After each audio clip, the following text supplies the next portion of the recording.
Morning guys. Ayan, ipapakita ko lang po yung mga pananim ko kasi ang init ngayon oh. Ipapakita ko lang po yung mga pananim.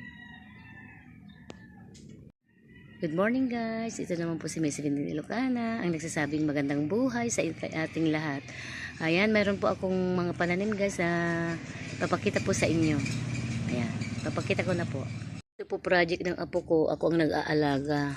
Sibuyas at saka luya. O yan, o tumubo na yung luya kasi inalagaan ko. Ito naman yung turmeric pero hindi pa tumubo yung ano niya. O. Yan. Ito pero yung luya meron na. O. Project kasi nila. Saka isang sibuyas o malago na. Ayan. Ito naman halaman namin pangit. Pangit po yung mga halaman namin. Ayan. May bulaklak naman. May bulaklak naman. O. Yan. Yan, ipapakita ko sa inyo yung pananim kong pichay. Ganyan naman, oh. Pangit din, kagaya ko. Ayan din. Ito ay pangalan dun sa ano sa Lebanon ay haba. Ayan. Pero ang English yan ay basil. Yung parang basil ba? Yan. Gusto kong lumago yan at gawa ko ng pesto sauce. Ayan, may pinya po kami dyan. Ito naman yung kamote. Ayan, kamote. May kamote dyan. Lagi silang humihingi dito sa amin ng talbos ng kamote yung mga kapitbahay. Ayan, may talong naman po ako doon. Ayan. Ito, may ano na kaya ito? May parang ano yan? Yung sa bunga na sa ilalim. Ayan, ito po yung mga talong. Marami na rin akong nakuha. May bunga pa pala, oh. Ayan, ito naman yung ano. Itong kardis ang pangalan dito sa amin, sa Ilocano. Ayan. Ito po ay pag bumunga yan yung malilit na ano, bilog. Ayan.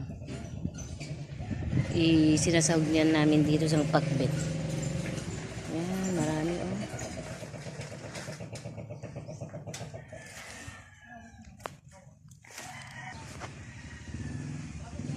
Ito na naman yung bunga ng papaya namin guys, oh. Nakatago doon, oh. Papakita ko lang sa inyo. Ayan. May dalawa doon. Pero ayaw kong ipamigay kasi papahinugan daw ni mother. Ayan. Pero ang daming bunga, oh. Ayan, oh. Doon pa, oh, ang dami guys, oh. Ito, oh, konti lang. Doon sa taas. Pag kumukuha ko dito yun, oh guys. O yan, sa amin po yan at dito pa. Yan. Yan, sa amin pa yan guys, oh. Ayan, ang dami ano. Ewan ko kung, ay mayroon pang ano, oh. Ang lalaking mga, sa Ilocano ay abuos, ganyan guys, oh.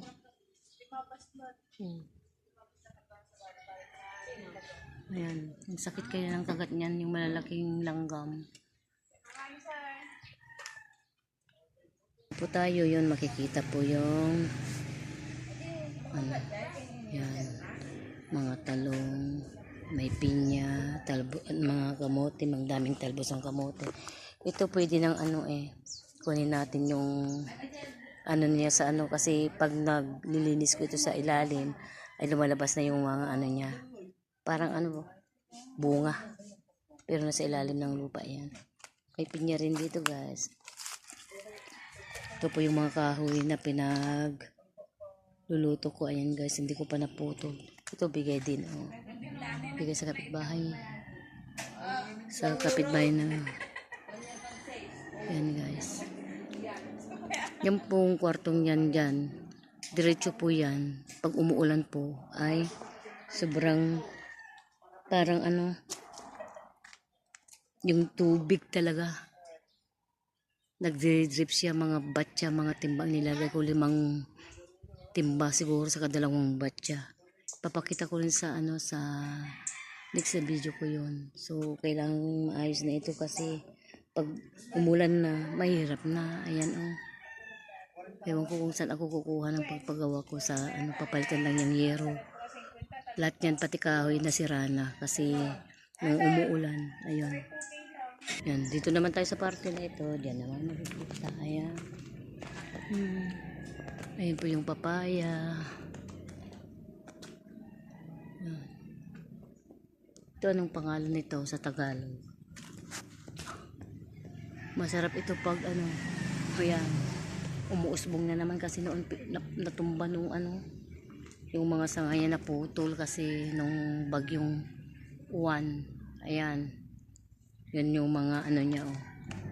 Yan, pinutol nila.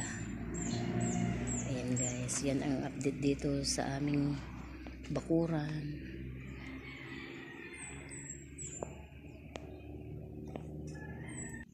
So hanggang dito na lang guys. Ayan. Ayan.